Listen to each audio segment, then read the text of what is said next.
My name is Molly, and I'm 32 years old. I'm married to Justin, who is 35 and works in an office. I work as a freelance fashion designer from home. My career started with many small, exciting projects, but it wasn't until I landed a significant project with a substantial paycheck that things really changed.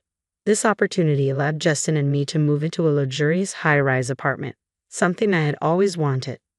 Since I was the one who had dreamed of living in such a place, I agreed to cover the monthly rent myself. Justin was thrilled about the new apartment, and I thought our future together looked bright. I couldn't have anticipated what was about to happen next. One day, Justin brought his 65-year-old mother, Betty, to our place. Her husband had passed away 3 years ago, and she had been living alone since then. "Hi, Molly," Betty greeted me. "Hi, Betty, it's been a while. What's going on?" "Well," Justin began awkwardly, "she wants to move in with us." "Why?" I asked, surprised. Justin explained that Betty's house was deteriorating, and she wanted to move to a better place. She didn't have much money, so she hoped to stay with us temporarily. I understood the situation but wasn't thrilled about it. Our apartment was a haven for just the two of us, and Betty, whom I barely knew, felt like a stranger. I was reluctant to have her join us. "Please," Justin said, taking my hands. "Her house is falling apart. I promise I'll urge her to find a smaller, newer place as soon as possible." Reluctantly, I agreed, thinking it would only be for a short while. A month later, Betty moved in. "Thank you so much for letting me stay in this wonderful apartment," she said. "No problem," I replied with a forced smile. "Please make yourself at home." But soon after settling in, Betty approached me with an unexpected request. "Sorry to dive right in, but may I borrow some money?" I was taken aback. As soon as she had unpacked her things, she was asking me for money. I was taken aback by Betty's directness. "I've been seeing the doctor a lot lately, and it's been costing me money. I just need a little bit, please." "How much are you asking for?" I inquired. "Around $300 for now," she said. Given her age, it wasn't surprising that she might be facing health issues, and I could understand that medical expenses could add up quickly. I reached into my purse, found $650, and handed it to her. Then, one day, Justin came to me with a request. I was unsettled, fearing it might be related to Betty. "You know, we should get a new car," he said. I was so surprised that I nearly fell out of my chair. "What do you mean? We just bought a car 2 years ago." "Well, it's too small," Justin explained. I couldn't understand why the size of the car mattered. It was sufficient for the two of us, or 3 if you counted Betty. Why did the size need to change? "My mom doesn't like it," Justin added. I was baffled. Why was Betty complaining about a car that wasn't hers? "She wants a more luxurious car, like a Mercedes," Justin said. I was completely lost. Changing cars for such a trivial reason seemed unreasonable. Besides, could Betty even drive? "I'm not buying an expensive car. Tell her it's not happening," I said firmly. At the time, it was clear to me that this request made no sense. Betty's complaints about the car seemed to never end, and soon she came to me again, asking for money. "My medical bills have become more expensive, and I'm falling behind on payments. Could you help me out again?" she pleaded. "Should I be concerned about your health?" I asked, worried. Betty hesitated before responding. "Not really. I'm just feeling a bit depressed and having trouble sleeping. The therapist is quite costly. I'm really sorry for asking." "I understand. How much do you need this time?" I asked. "About $1,000, she said. $1,000. I was taken aback. The amount seemed excessive for therapy, though I wasn't well versed in the costs. "I'm sorry," I said, "but my insurance only covers a limited number of sessions fully, and after that, I have to pay half of the charges." "I see," Betty replied. "I'll get it by tomorrow." Despite my shock at the amount, I tried to rationalize it, thinking perhaps there were high costs associated with the therapy. Even after that, Betty continued to find reasons to borrow more money, citing medical bills and transportation costs for visiting sick friends. By the time I realized, the total amount she had borrowed had reached $5,000. Although my job was going well, I was becoming increasingly frustrated. That's when I noticed something strange. One day, I couldn't help but peek into Betty's room. To my shock, I found designer bags and wallets neatly displayed on a shelf. I was stunned. How could she afford such luxurious items when she claimed to be struggling financially? She had borrowed so much money from me, yet her room was filled with expensive goods. I grew increasingly suspicious of the medical bills she'd been asking for. A month later, Betty approached me again, asking for more money with no hint of remorse. "Can you please wait?" she said casually.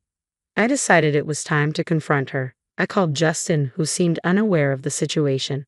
"I need to ask you about Betty," I said. "What exactly is she using the money for?" "What's going on, Molly?" Justin asked, clearly confused. Betty mumbled something about therapy sessions and prescriptions, but I pressed further. "And what about the designer clothes, bags, and other items? Are you really seeing a therapist?" "Of course," Betty replied, but her hesitation was clear. "If that's the case, show me the receipts. You must have them, right?" I demanded.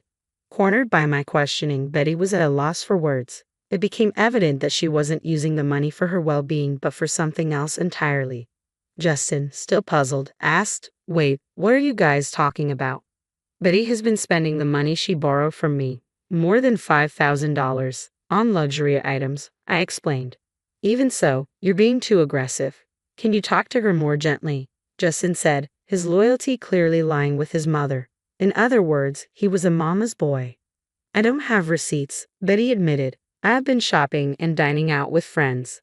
I was taken aback. "You seem so relaxed despite claiming to be broke. You didn't seem depressed at all. If you've been lying, you need to pay me back immediately." Betty's eyes were full of desperation. "I can't come up with that amount right away."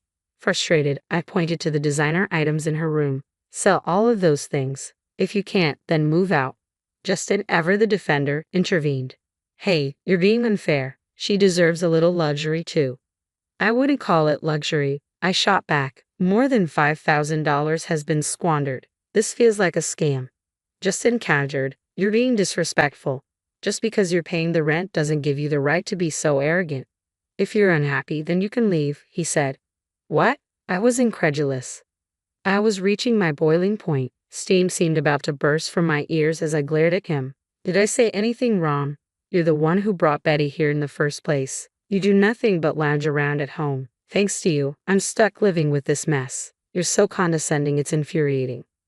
"Get out now," I snapped. Rage consumed me. "Fine. Don't regret this," Justin said, grabbing only the essentials and leaving the apartment. I found a new place quickly. As a remote worker, I could do my job from anywhere. I wasn't fixated on living in a high-rise as long as my new home was comfortable.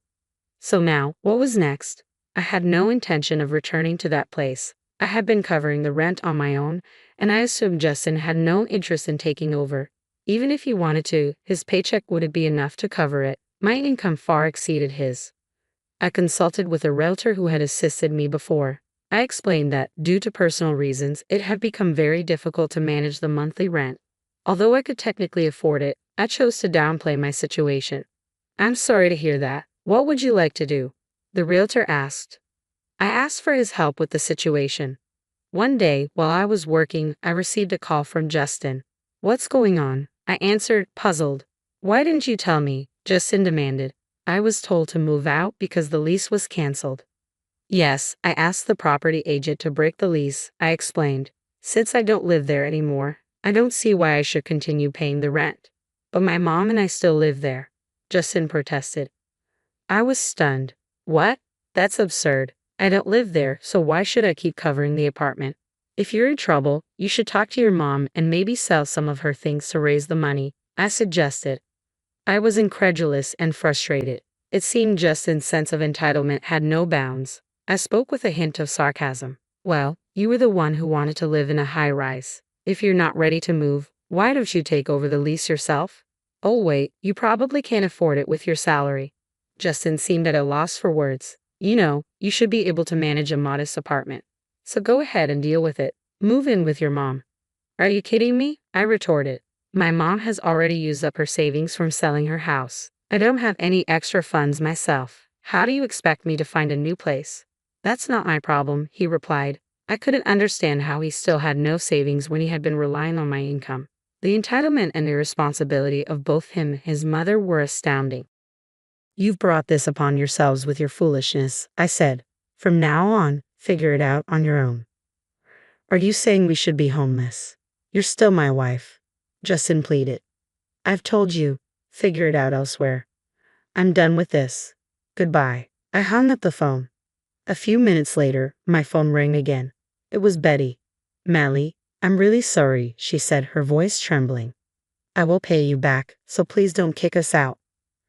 Her tearful plea surprised and saddened me. I didn't want to lecture her, but I felt I needed to explain. You should live within your means. If you only have a small retirement income, you should adjust your lifestyle accordingly. If you want a higher standard of living, you need to work for it. I knew the harsh reality as a freelancer. If I wanted a certain quality of life, I had to work hard and earn it rather than relying on others. "I understand," Betty said. "I'm sorry. Please don't let us end up on the street." "I'm sorry," I replied, my voice softening. "But you need to manage your finances better." The apartment had already been leased to someone else. "You really need to move out," I told Betty coldly. "This is a matter of regulation." I ended the call with finality. Later, the realtor informed me that Justin and Betty had pleaded with him to keep the lease, but he told them that a new tenant was moving in soon and they had to leave. Even if they had stayed, Justin's salary would have been swallowed up by the rent, leaving them unable to afford anything else. It was absurd for them to expect me to continue supporting their living situation while Justin relied on me. His outbursts had pushed things past the point of no return. I was frustrated and resolved that this was the end. Justin and Betty were left without an apartment and were moving from one motel to another because they couldn't afford the broker's fee or deposit, and no one was willing to be their guarantor. Betty had worked only briefly, so her Social Security payments were minimal, and they were struggling even to eat. I felt they had brought this upon themselves. On my end, I secured another major project and became more financially stable. Looking back on our marriage, I realized that depending solely on a partner, financially or otherwise, is unsustainable. It leads to significant pain when things fall apart. Justin and I separated for a while and eventually divorced.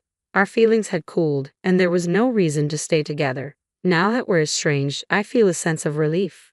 If I were to marry again, I'd be more discerning. The divorce taught me valuable lessons about life and relationships, and I plan to take my time finding the right partner.